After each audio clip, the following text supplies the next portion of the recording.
do you feel about forcing kids to eat vegetables? What? That was random. I am all for that. And actually, I don't even have to force Griffin to eat his vegetables because I'll eat vegetables next to him. And then he thinks it's cool because he's like, oh, I want to be like dad and eat peas. Exactly. I don't think you can. I think that's the way to do it. You can't force them. I don't think you should force them to eat it. You can't force them to eat anything. You got to But you can model it and Yes. you can talk about the advantages of vegetables. And that is why I don't think you should get drunk in front of your kids, because if you're modeling getting drunk, your kids are going to get drunk. Yes. Period. Yes. So, no, I don't think you should force your kids to eat vegetables. I think you should always offer it, put it on their plate. Like, you know how little kids' plates have, like, sections? I would always put a vegetable on there, and then they can watch me eat vegetables, and then they want to eat vegetables. And you could also talk about how they're good for their bodies and how they're going to, you know, they're rich in fiber, which our body needs. Yeah. And you know to what was go crazy? poo-poo. Yesterday, I was eating a big bowl of peas, like I usually do. I'm a big fan of peas. They're my favorite vegetable. One bag of frozen peas, people, has like 20 grams of protein. It's insane. That's why they make pea protein out of peas. I don't actually drink that. But Matt, think about it. You could either eat a whole bag of peas or you could eat like one scoop of protein powder. But the pea protein is nasty, and I love the taste of peas, hate the taste of pea protein. It's like they're two different things. I don't love the taste of peas, so that's where I think I'm they're out delicious. on that. Oh yeah, that's right. You don't like peas. But Griffin wanted to eat the peas, and he ate a ton of peas, but he left a few on his plate outside because we were outside while this happened. The whole pea situation was an outside ordeal. And guess what? I went back to get the plate of peas a couple hours later. It's so freaking dry here in Arizona. Yeah, they shriveled raisins. up. They looked like raisins. Yeah. Because the moisture just went away. Yeah, Is that become not a crazy? choking hazard. Is that not insane though? I believe it. I feel like that's what happens to me when I step outside. When I wake up in the morning here, because I didn't drink water while I was sleeping, I always feel so dry in the morning. Yeah, I need coffee. Yeah. Coffee actually I love dehydrates some good you. old coffee. How do you feel about letting kids have dessert every night after dinner? Okay, is this just turning into a Q&A? Like, what's going on right here? I'm just quizzing you on Okay. on parenting things. Okay. Dessert, I'm okay with that. I just think we got to be careful. Every night. Every single night? Yeah, every night after dinner. I think every night dessert is okay as long as the portion size is controlled. I agree. That's a great answer. High five. I'm glad that we agree on that one.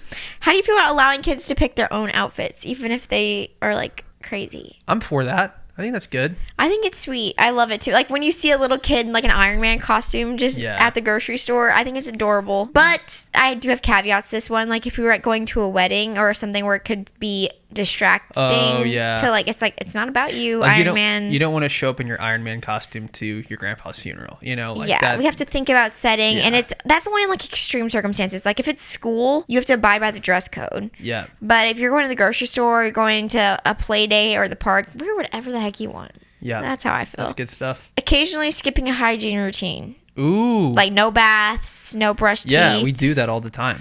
We don't do it all the time. But if we've had like a crazy day and it's like, all right, we're gonna skip bath time tonight, like that happens. Well, we don't do a bath every night if it's been a crazy day. We do. Okay, I would say we do bath like 5 or 6 times a week though. But we will skip it if it's like it's already past the bedtime and like they didn't get super dirty. But yeah, so I'm like, okay, it's okay to every once in a while do that, but I definitely wouldn't want to make a habit of it. It's gross. They get so dirty. It's important. Especially when they're just outside in their flip-flops. What I think all the time is the fact that they poop their pants every day. I'm like, they need a bath. If I pooped my pants during the day, I would be taking a shower before I go to bed. I am looking forward to when we potty train our kids so that we don't have to keep wiping their poopy butts. See, I don't mind. The stench. I don't mind the stench diapers. is insane though. Yeah, but also diapers just don't really get to me anymore. I'm not fazed by poop. I'm not fazed by vomit. I'm not fazed by snot or boogers. It was fine. Like Griffin used to have these like really solid turds, and to me those were no problem. Like I couldn't smell it. The diarrhea ones are the ones that get me. I'm like, this is unbelievable that this little amount of poop can overtake my nose. It's like also that. satisfying for me though. Like once I clean a really bad diaper, I'm like, you must feel so much better. Yeah. And I feel satisfied. That's awesome. How do you feel about lying to kids? Ooh, like about Santa Claus and stuff? Yeah. I think white lies are okay. Yeah. I feel like this one I'm up in the air on. Like, I've heard of people, they'll lie to their kids about past relationships or if they had a past marriage. Some people will completely conceal that stuff from their children. Maybe age is a big important thing in this one. That's true. Little kids, and yeah, I guess there's probably circumstances where it's okay. What do you think? This is actually kind of funny. I heard there's a celebrity that their husband drinks non-alcoholic beer because he used to be an alcoholic and he quit. And their daughter wanted to drink non-alcoholic beer, and they let her because it's not alcohol. It's fine. Like anybody can drink that. Doesn't matter if you're 5 or 50. But it tastes like beer. It tastes like beer, but it's not alcoholic beer. And so now their daughter drinks non-alcoholic beer. What do you think about that? I don't know why. Like, I can't give you a reason why, but it feels wrong.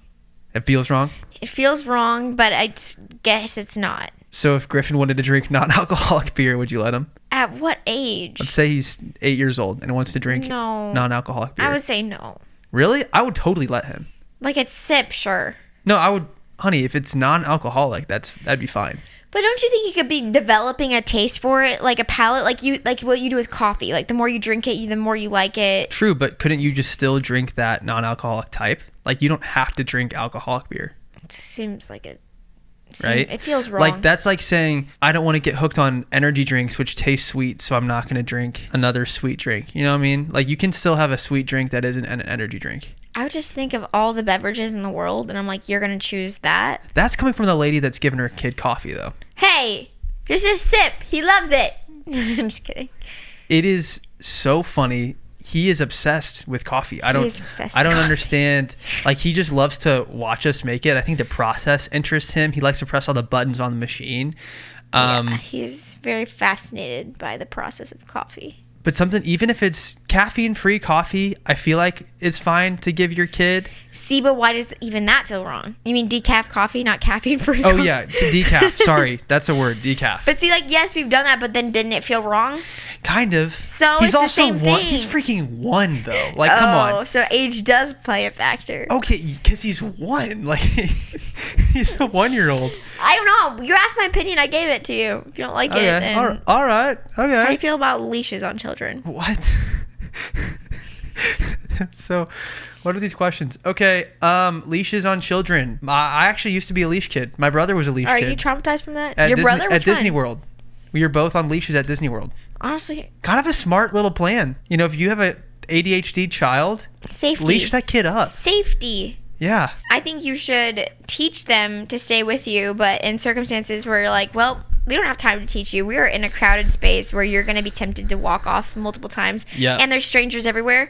So we're going to put you on a leash. I feel like there's nothing wrong with that. Yeah, I think we should normalize leashing your kids because it's for their safety, you know? Yeah.